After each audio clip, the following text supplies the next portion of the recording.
బయట నుంచి ధనుర్మాసం మొదలండి.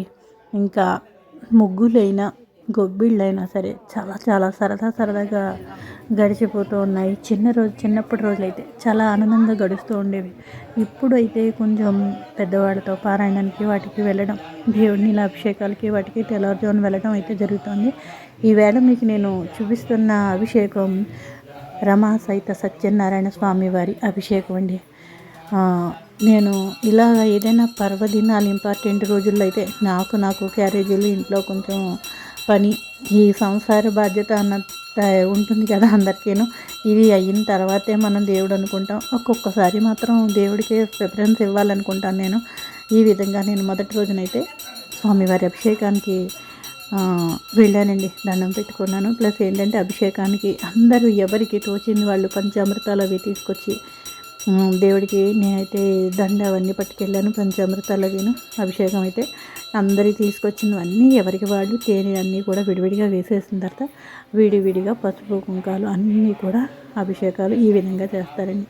ఒకసారి మనం అనుకుంటూ ఉంటాను, అవకాశం ఇస్తున్నప్పుడు ఎవరైనా వెళ్దాం అనుకున్నప్పుడు అసలు వదులుకోకండి.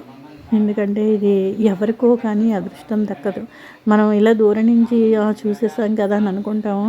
అన్నిటికన్నా నన్ను అడిగితే అన్ని బంధాల కన్నా కూడా దేవుడి మీదే ఎక్కువ ఎఫెక్షన్ పెట్టుకోండి. అది ఎందుకంటే ఈ ఎఫెక్షన్ ఎప్పుడు మోసపూరితంగా ఉండదు, కల్మషం లేనిది. మనం కొంచెం దేవుడిని ప్రార్థించినా సరే మనకి అది అక్కడ పుణ్యమే యాడ్ అవుతుందని తప్పించి పాపం అయితే యాడ్ అవుతుంది కదా. విషయంలో నేను చెప్పేది అదేనండి. దేవుడి విషయం దగ్గరికి ఎక్కడికైనా వెళ్తున్నా, నలుగురితో ఏదైనా కలిసి చదువుకుంటున్నా సరే ఒక ఆనందంగా ఉంటుందన్నమాట. దేవుడికి ఈ విధంగా నేను వెళ్ళిన ఆనందం మీకు నేను చూపిస్తున్నాను.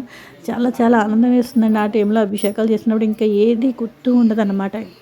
ఇల్లు అనేది ఆ గంట నాకు అసలు గుర్తుండదు. దేవుడు అభిషేకం అమ్మ 2 కళ్ళతో చూశాను. ఇలాంటి అదృష్టం ఎవరికి వస్తుంది అనుకుంటాను. నిజంగా పిలిచే దైవమే మా సత్యనారాయణ స్వామి వారి స్వామి అని పిలిచిన దగ్గరలోనే ఉంటారు. అందుకని గబగబా వెళ్ళిపోవడానికి అవకాశం అనమాట.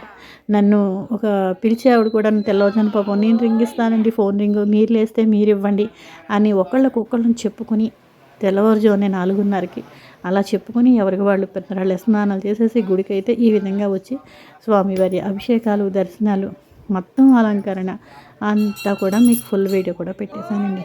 నా అదృష్టం అందులో మీకు నేను చూపిస్తున్న ఒక పుణ్యం చిన్నదన్నమాట. మీకు నేను ఎప్పుడు ఇలాంటివి రాని వాళ్ళు చూస్తే కూడా చిన్న పుణ్యమేనండి.